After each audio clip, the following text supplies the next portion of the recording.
welcome to Arirang News. I'm Handan in Seoul. We're only into the second week of the new year, but a lot has happened here on the Korean Peninsula.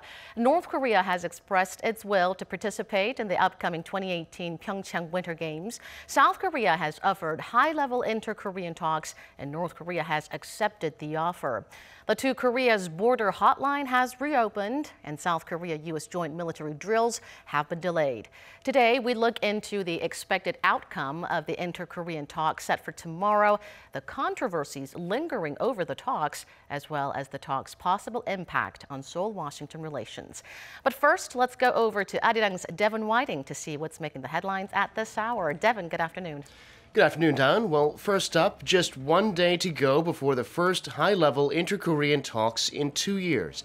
The time and place have been set. The talks will start at 10 a.m. Tuesday at the truce village of Panmunjom on the inter-Korean border, with each side sending a 5-member delegation. South Korea's Unification Ministry said Monday that the talks will focus on North Korea participating in next month's Winter Olympics in PyeongChang. Other possible issues could be inter-Korean family reunions or an easing of military tensions. The government hopes better inter-Korean relations will pave the way to a resolution of the nuclear issue and for broader talks between Pyongyang and Washington. Meanwhile, the head of the International Olympic Committee, Thomas Bach, will reportedly discuss North Korea's possible participation in the PyeongChang Winter Olympics this week with Chang Ung, North Korea's representative to the IOC.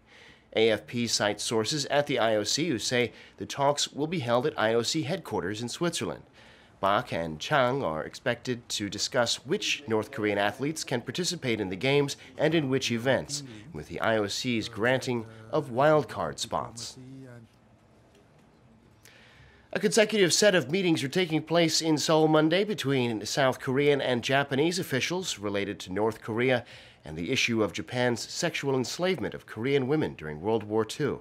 The first meeting was held this morning between the two countries' nuclear envoys, that's Lee Do-hun from Seoul and Kenji Kanasugi from Tokyo. The two are said to have discussed Kim Jong-un's New Year's address, as well as Seoul's upcoming talks with the North on the PyeongChang Winter Olympics.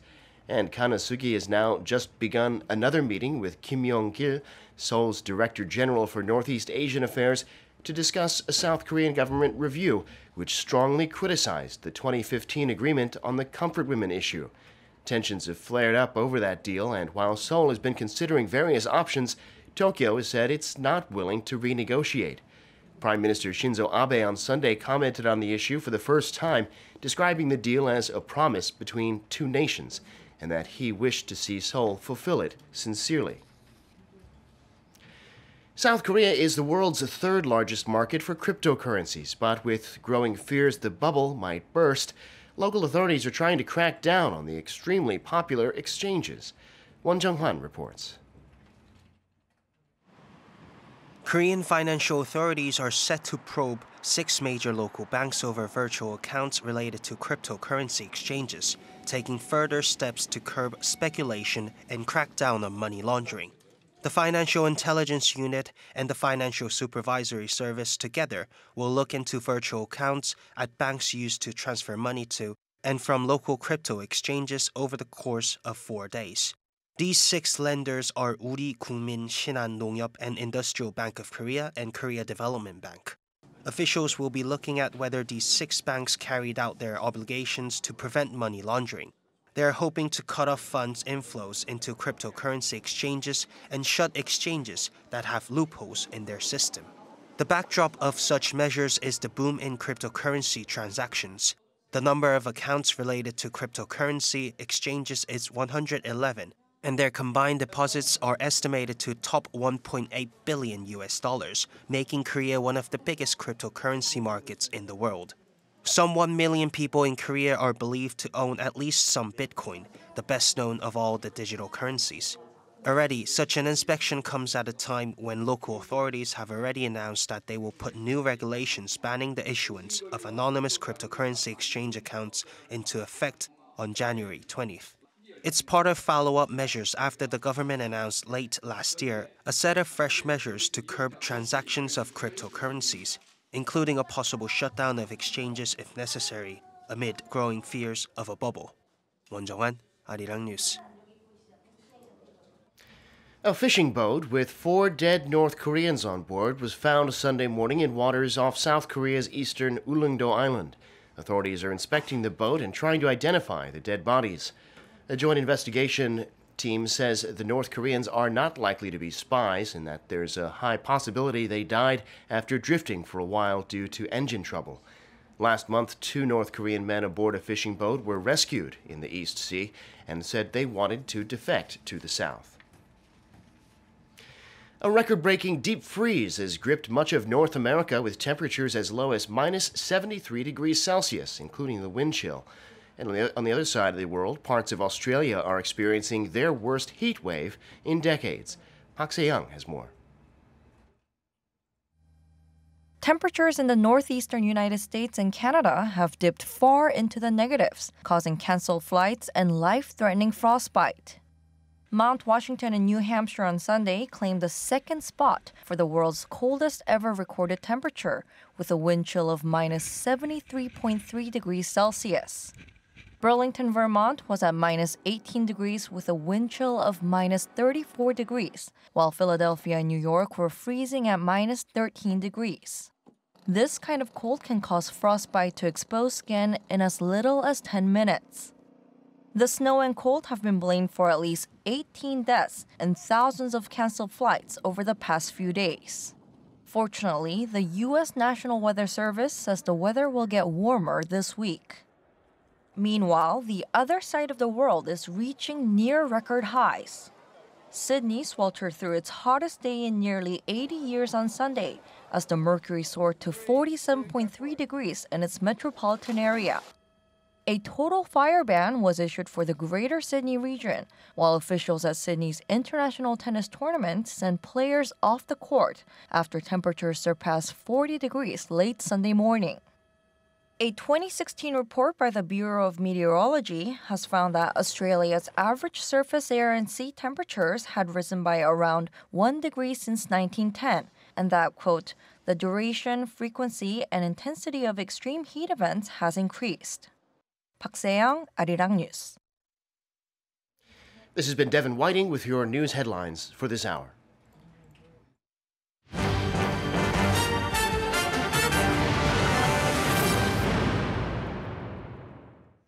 Now back to the planned big meeting between the two Koreas. There's just 1 day to go before the first high-level inter-Korean talks in 2 years. Unlike previous inter-Korean dialogue arrangements, the time and place as well as the list of delegations have been set in a very prompt and smooth manner. The talks will start at 10 a.m. Tuesday at the truce village of Panmunjom on the inter-Korean border. Let's take a look at our Kim Young-gil's report for more on tomorrow's big meeting before we sit down with an expert for further analysis. South Korea's Unification Ministry said Monday that Tuesday's high-level talks will be focused on North Korea participating in next month's 2018 PyeongChang Winter Olympics, but will include other issues. We will also prepare for talks on inter-Korean family reunions and easing military tensions to improve South-North relations. North Korea will send a 5-member delegation to the House of Peace, located in the southern part of the truce village of Panmunjom. The North delegation will be led by Lee Sun-kwon, the chair of the North State Agency in charge of inter-Korean affairs, who will be greeted by a 5-member delegation from South Korea led by Unification Minister Cho Myung-gyun. It will be the first inter-Korean dialogue since December 2015. Minister Cho promised to do his best to achieve a positive outcome from the high-level talks. We will fully prepare for the talks as they are being held at an important time with a lot of interest from the people and the international community. Government authorities from both sides will continue discussions through the communication hotline at Panmunjom to fine-tune the details of the high-level talks, which are scheduled to begin at 10 a.m. on Tuesday. The government hopes improved inter-Korean relations will pave the way for a resolution towards the North nuclear issue and for broader talks between Pyongyang and Washington. Kim Young-gil, Arirang News. The world is closely watching how much Tuesday's inter-Korean talks will contribute to resolving the heightened tensions on the Korean peninsula. Now, for an expert's perspective on what we can expect Tuesday, we're now joined by Dr. PyeongChang, a researcher at the Yonsei Institute for North Korean Studies. Thank you so much, Dr. Bong, for coming in today. Now, I want to start off with a question that many across the world would be curious about. South Korea's progressive president, Moon Jae-in, has been openly eager to resume inter-Korean dialogue despite North Korea's almost routine provocations. But his kind gesture was only met with North Korea's indifference. Why does North Korean leader Kim Jong-un want to talk now? The simple answer is that South Korea has become quite useful to North Korean regime. It is true that not only the current presidency of Moon Jae-in of South Korea, previous governments have been dismissed by North Korean regime as an illegitimate government, just a puppet of the United States in terms of the settling important issues on the Korean peninsula. So there has not been any significant progress in terms of inter-Korean relations since the Nomi presidency in early 2000. Then why? Suddenly, North Korea has made a 180-degree turnaround and court dialogues and cooperation with South Korea, because South Korea has gained utility in the eyes of North Korea. There are several reasons that enhance the utility of South Korea to North Korea. One is that the sanctions imposed by the United Nations Security Councils in response to North Korea's missile test and nuclear test have been really biting North Korea. So the pains and sufferings of economic sanctions are really felt really hard by North Koreans. So North Korean regime needs to find some ways to mitigate the harshness of international economic sanctions and to find alternative potential source of financial revenues to support its economy. And second is that it is very useful for North Korea to find some ways to drive a wedge between Washington and Seoul, so that the international effort to coordinate pressure North Korea to the corner can be lessened. And South Korean government made it really clear that it is urgent need to host the PyeongChang Winter Olympic Games peacefully without any provocations by North Korea. And the probability of the accidental war on the Korean peninsula in the midst of the exchange of the very belligerent wars between Pyongyang and Washington would make South Korea as the biggest victim. So in this situation, if North Korea extends the olive branch, then North Korean leadership would expect the South Korean government would eagerly accept. So timing is right. And the third reason is that North Korea has made a lot of progress in terms of testing its intercontinental ballistic missiles and nuclear tests. So it is time for Kim Jong-un regimes to relax and stretch and just wait for the international responses and think of the next gambits. So with or without change of the security circumstances or the bold proposals by the Moon Jae-in government, including the North Korea restraining herself from provocation during the PyeongChang Olympic Games, then in return, US and South Korea would postpone the annual joint military exercise. North Korea might have extended the olive branch nonetheless, because it's time for North Korea to calm down and think of its next stage of the long-term strategy. So I guess the sanctions have really worked this time, and North Korea, like many had expected, has quite a lot to gain from Tuesday's meeting. Now, U.S. President Trump has said that America supports President Moon 100%, and his administration's officials have also said that they're not opposed to the idea of the two Koreas coming together and holding talks. But quite many are concerned that Tuesday's talks will be steered in the direction that is quite opposite from America's maximum pressure North Korea policy. What do you think is Washington's real stance on this beneath the surface? Wouldn't they be a little suspicious about that too?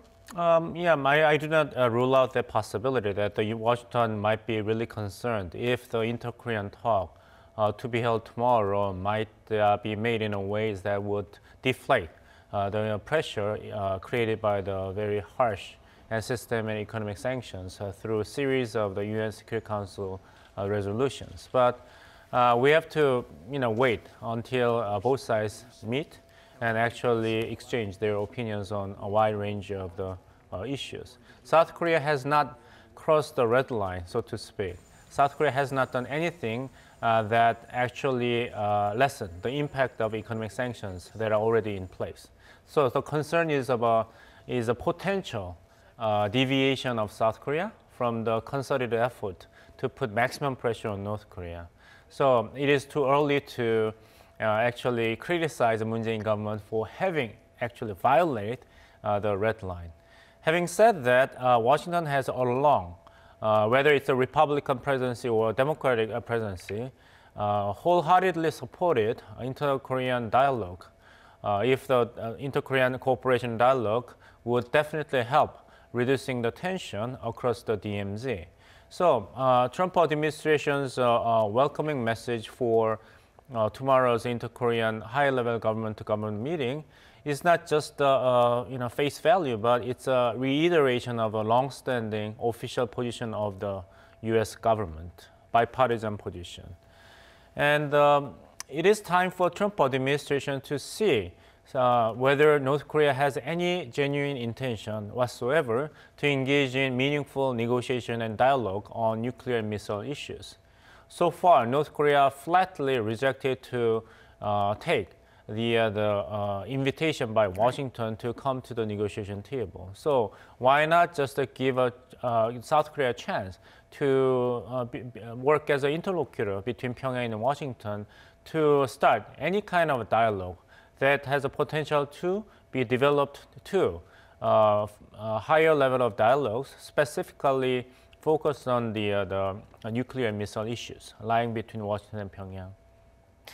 I know you've mentioned that the Moon administration hasn't done anything to weaken the existing sanctions, but just by resuming the inter-Korean dialogue, do you think that would have any impact, some kind of an impact on the global community's efforts to ramp up pressure against the North Korean regime? I don't think so, because as I said, that South Korea has not done anything in material terms to lessen the effectiveness of sanctions.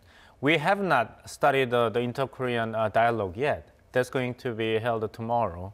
And the Minister of Unification, Mr. Jo Myung-kyun, clearly said that the likely agendas on the table are focused on the successful hosting of the PyeongChang Olympic Games and how to accommodate the North Korean participation, the athletes and their delegations to PyeongChang Olympic Games. And other issues, but they are mainly on the front of the inter-Korean cooperation, including some humanitarian issues. So nuclear and missile issues are not really on the agenda at all. That should be waited until both Korean governments need to overcome the first step. Now, you've briefly mentioned about this in your previous answer as well, but driving a wedge between South Korea and the U.S., tying up the U.S. through talks with South Korea. We hear these phrases every time North Korea halts its provocations and shows a friendly gesture towards the South. Do you think that is one of the main objectives for Pyongyang this time? I think so. I mean, South Korea, United States, and Japan have been in this situation many times before. And North Korea did not hide its intention, strategic goal to drive a wedge between United States and its security partners in terms of putting pressure on North Korea so that North Korea would abandon its ambition to become the de facto nuclear power state. Having said that, it is time for U.S. and its security partners to consider giving a dialogue a chance, any type of dialogue, because during the 8 years of Obama administration, in the name of the policy of the strategic patience, the United States did not really engage in meaningful dialogue with North Korea unless North Korea first demonstrated a genuine intention on the denuclearization. What have we achieved? North Korea has furthered its ICBM, the nuclear weapon capability. So that is the reason why Trump administration decided on the policy of maximum pressure and maximum engagement. But maximum pressure is only as effective as maximum engagement is also effective. These are two sides of the same coin. So you have to not only build maximum pressure so that the sticks will be as big and powerful as a baseball bat, not just a toothpick, and the maximum engagement that North Korea has been foregoing by refusing to talk to Washington on the terms of denuclearization is looming larger and larger for North Korea as the pains of the economic sanctions continues to increase. So this is a kind of trap that Washington, Seoul, and Tokyo are all aware that it is a trap. But South Korean government decided to walk into the trap nonetheless for the sake of, first, at least temporarily halting the probability of the accidental war on the Korean Peninsula during the Olympic game period. That's a good short-term gain. And in the long term, it creates a momentum, kind of atmosphere more conducive to dialogue between North Korea and the United States. So the term is that you do not give up too much in order to gain short-term interest, but you create this atmosphere favorable for talks and negotiations. So the inter-Korean relations, if it continues to improve, will lead to meaningful dialogue taking place between Washington and Pyongyang. So I guess Tuesday's talks will be very meaningful in that sense. Now let's talk more about the actual topics, the possible topics of Tuesday's meeting. Now the official agenda here is the cooperation between the two Koreas on the upcoming 2018 PyeongChang Winter Games and ways to improve inter-Korean relations. What specific agenda items do you think will be brought up at the table? Well, we need to take the official statements as official. That the agenda for the talk will be focused on the PyeongChang Olympic Games. Because time is running out, the talk will be held on the 9th of January, and the PyeongChang Winter Olympic Games begins on 20 days after. So time is not really much left for both Koreas. And this is just the first bite in the apple for both Koreas. So too much expectation should be avoided. And the Minister of the Unification, Cho Myung-kyun, in his answer to the Korean reporters that PyeongChang Olympic Games and other inter-Korean issues, humanitarian issues can be on the table.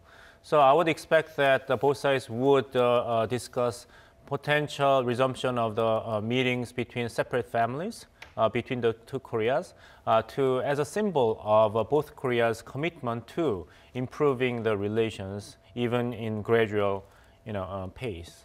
And this is a very good, important humanitarian issue, especially for South Korean people, because there are 130,000 registered members of separate families in South Korea alone.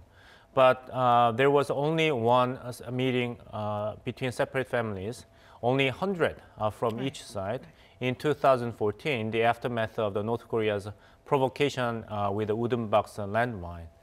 And every year, about 3,800 separate family members die of a natural cause. And the 84% of the surviving separate family members are 70s or older. So if the remaining members can meet the other family in North Korea at least 7,200 members must meet every year.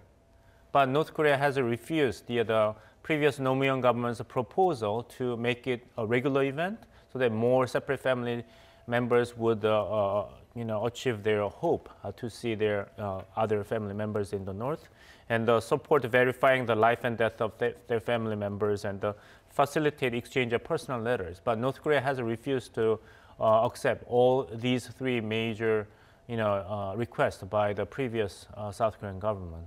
So it is a good litmus test for South Korean government how genuine the Kim Jong-un leadership of North Korea is in advancing the currently frozen inter-Korean relationship.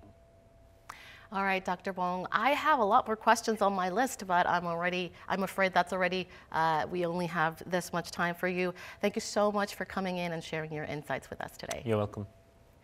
Well, that brings us to the end of our show. Tuesday is a big day for both Koreas, so be sure to tune into Arirang News to get the latest updates on the rare inter-Korean talks. From all of us here at Arirang, thank you for watching and goodbye for now.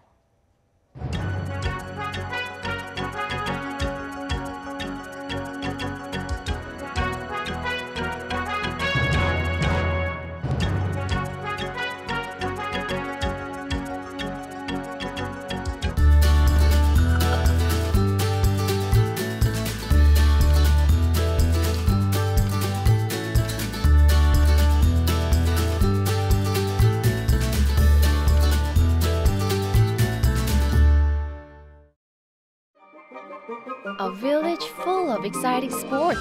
It's PyeongChang. Shall we take a look inside the ice kingdom of sports?